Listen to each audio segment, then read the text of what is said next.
Welcome back to Comics History and Superhero Reviews. Today we're going to take a look at X-Men Gold number 32.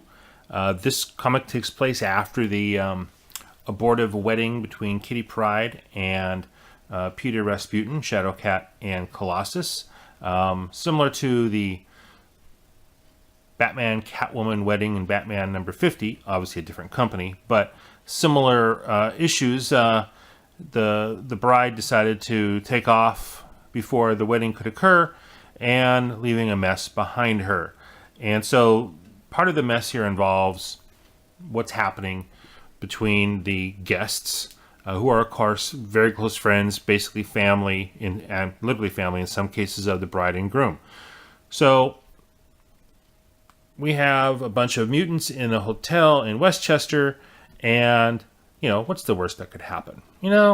Somebody attacks them. Maybe. That's never happened before, right? So let's take a look at this. Overall, and I admit I've fallen behind in my X-Men reading. So this is the first X-Men Gold I've read in a little while, so I'm a little bit behind in exactly what's happening. But after reading through it a couple times, it makes sense. Again, if you're someone who's not been following it the last few issues, this book is kind of messy. There's a lot of characters in there. You recognize most of them. Some of them it's like, hey, where'd that guy come from? And what's going on here? So in terms of someone who just picked this up off the shelf and reads it because, oh, it's the X-Men. Cool. And it's going to be a little confusing. But after reading through it a bit, and frankly, I did a little bit of research online, the Marvel Wikia and Wikipedia are pretty good resources for this. We get a look at what's going on and figure it out. A couple of things here. Like I said, it's a bit messy. It made more sense after I did some background research and read through it a couple times. The art, I can't say I'm terribly in love with. So let's go ahead and take a look at it.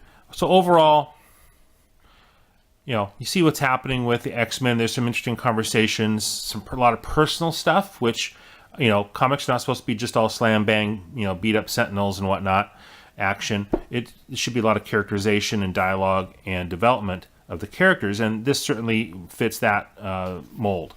So let's take a look here. Cover, we see Rachel Grey, one of the multiple variations of Jean Grey.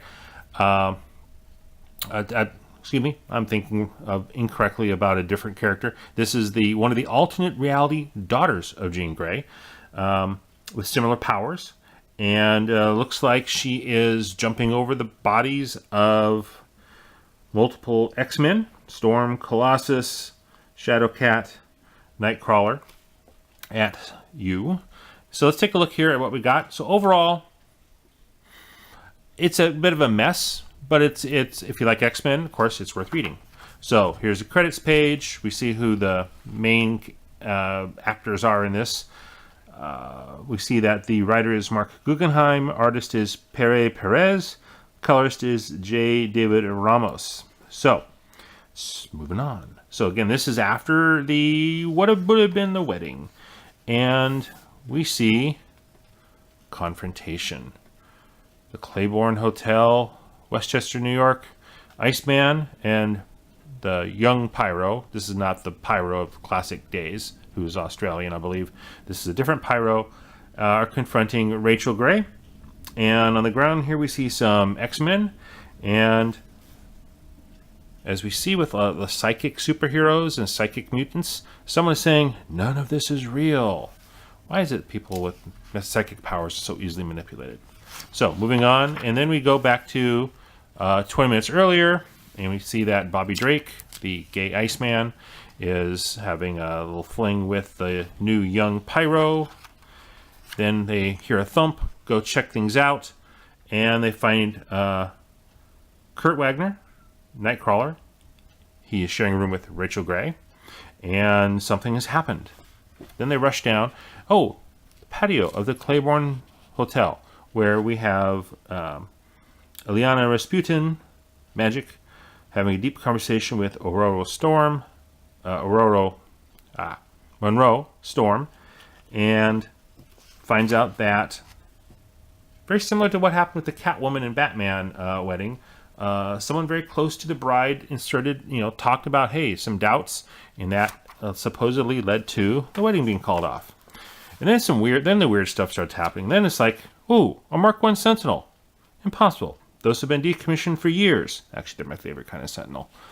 So anyway, we see some action. It's rather confusing. Oh, looks like Stormy's getting killed. Then we see other X-Men come in, rush in. Psylocke is finding there's nothing physically wrong with Storm, but there's some psychic attack stuff going on. And then she goes down, and then we see different versions of Rachel Grey from her throughout her history, different looks, different uniforms, different hairstyles, which tells us, something weird's happening here. And then some more X-Men come in, get suited up, and they are dealing with the situation. And Rachel Grey's pretty much wiping up the place with them, and it looks like she's killing Cyclops. This is young Cyclops, by the way, though he looks old in this one.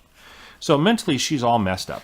And we flip through, and I'm going to do the reveal here of who the villain is in a minute. So if you don't want to see that, don't look. But finds out that, oh, the green guy, Brainiac. No, oh, wrong company. This is actually Mesmero, who appeared back in the original X-Men series, I want to say X-Men 49 in the 1960s. And he is controlling her, supposedly. And is she okay? I don't know. So she's basically mind-controlled, and those always make for some confusing situations. Preview of X-Men Gold number 33, Eye of the Storm, and there we have it. So we'll be reviewing X-Men Red number 6 in our next video, and comparing the two. They're very different books, different art, different writers, but I'll say right now, I like X-Men Red number 6 a lot better than this one. This one's confusing. We'll see if I change my opinion after I've read the next few issues. I have the subscription now, and we'll see how that goes. So we're going to look at X-Men Red in a minute. I'm going to turn this off and start up a second video. Be sure and go check that one out when you get a chance. Bye.